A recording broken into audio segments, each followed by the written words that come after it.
be describing how creation explains the origin of the different species of life on Earth better than evolution. At the end of my speech, I will have a time for you to ask questions if you want more information. To start, let's go to the beginning, the origin of life itself. The Bible says that God created the whole universe and everything in it, including life, in 6 days. But the mainstream view today is different. All the way back in the days of ancient Greece, people believed in spontaneous generation, that life arose from non-life. In the 1800s, Louis Pasteur devised an experiment in which he proved that no life, not even microbiology, could come from non-life. Recently, spontaneous generation has popped up under the new name of abiogenesis to support evolution. But it is no less convincing, and no experiments support it. Of course, evolutionists have tried to make experiments that support it, but even if these intelligent scientists manage to make life in a laboratory, that would show that life can be made through the work of intelligence, not necessarily that it's made through random chance. In one of the big evolutionist experiments, the Miller-Urey experiment, no life was made. Not even proteins were made. All that were made were amino acids, and even those had problems. See, there are two main kinds of amino acids, based on the shape they form, that are identical in other respects. Left-handed and right-handed. In life, all the amino acids and proteins used for life have to be left-handed. But Miller's experiment produced a mix of left-handed and right-handed amino acids. The chances of these combining in just left-handed proteins that would be used for life are just too low to really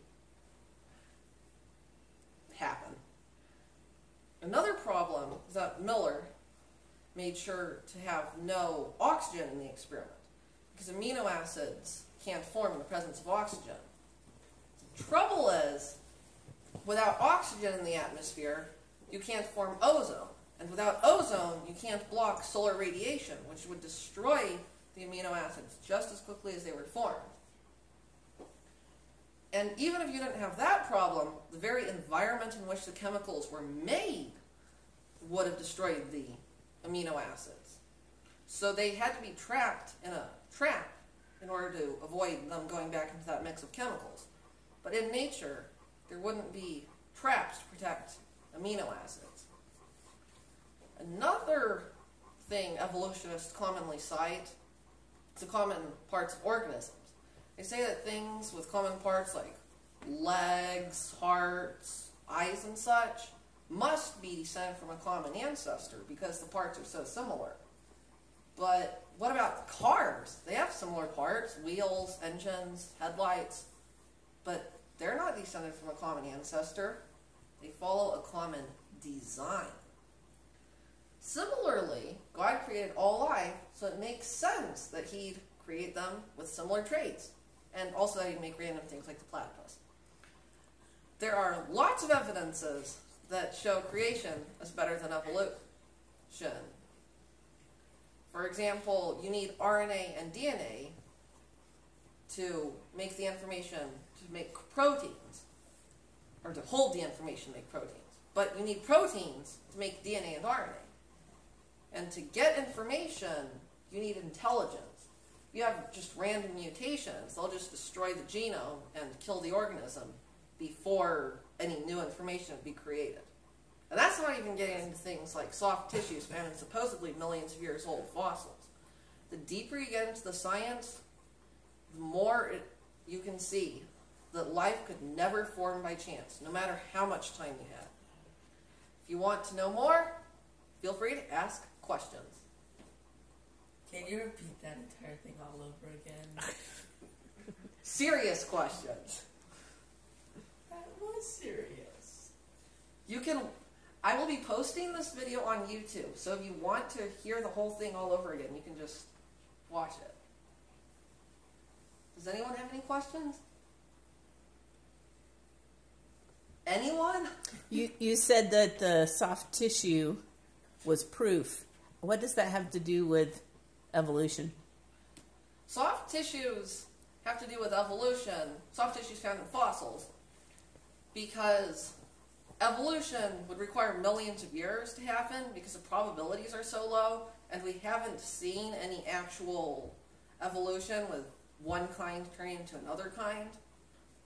So in order for it to not be observed, it would have to take a really long time, millions and billions and trillions of years to happen. But when a fossil is mineralized, when it becomes a fossil, it basically decays and is replaced by minerals. And the fact that soft tissues that haven't decayed have been found in there means that they're young enough to not have decayed. And in just a million years, it could easily decay so that you'd have nothing left. But with soft tissues found, that shows that the fossils are younger than millions of years. Anyone else? So because you're saying evolution isn't true, does this mean you're saying natural selection isn't true? No. I'm not saying that because evolution isn't true, natural selection isn't true. I believe in natural selection because, really, it's kind of hard to not believe in natural selection. It's obvious. You can see that there is obviously a lot of genetic diversity.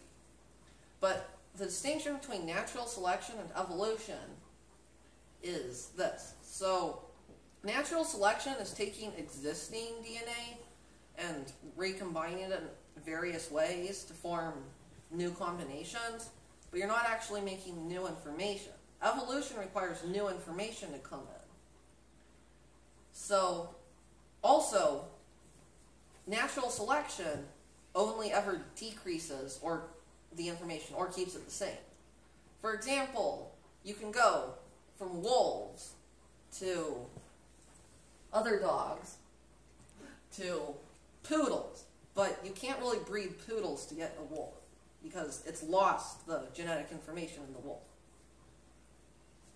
So conceivably, if I believed in evolution, I should believe that if I went to the beach, if enough time passed, a MacBook Pro would just wash up on the shore from all the sand particles rubbing together. That feels more like a statement than a question. So, So what kind of mental state are people in when they believe in evolution? it is really inconceivable that somebody who says they believe in science could actually believe in evolution when the chances are almost to that level of absurdity, like the MacBook Pro coming out of the ocean because enough sand rubbed together to form an M1 chip. I'd say it's basically a combination of worldviews and appeals to authority. The people who at least say they know the science don't actually, they say they believe in evolution because the alternative would be God, and they don't want to be accountable to a higher power. Because if you're accountable to a higher power, then that means anything you do wrong is now something that can be punished. Well, if you were just evolved, then at the end of your life, you'll just die and have nothingness, whether you were good or not. And then also, people who don't know the science don't look into it because, well, science says that evolution is true. The people in authority say evolution is true, so everyone just assumes it must be true without looking more closely. Does anyone else have any questions? So, talking about RNA, and over time, with messing with RNA, what things could possibly happen to the DNA structure over time? You're referring to the vaccine, aren't you? Yeah. Yeah. Well, actually, it's not even a vaccine, the so-called vaccine, because it doesn't work by giving you a sample of the organism for your body to then react with. Mm-hmm. It just reacts by changing your RNA But, well, if nothing else, your body then will assume that parts of its body that I think now produce viral proteins are the virus. So it's going to attack its own body, which is bad. And I don't know for sure how much RNA can affect DNA, but I'm guessing it can at least have some effect. So going back to the idea that evolution takes millions and billions of years, and there's a loss of information, I mean, realistically, there's a loss of information. Logically, that would mean that nothing would really exist in a functional form because of the laws of entropy. But when you look at Congress, it makes a pretty good case that that's true.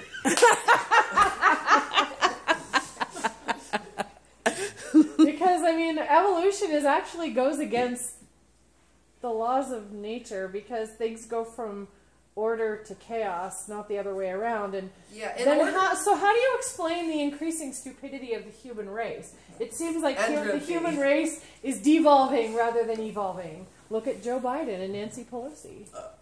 This sure got political quickly.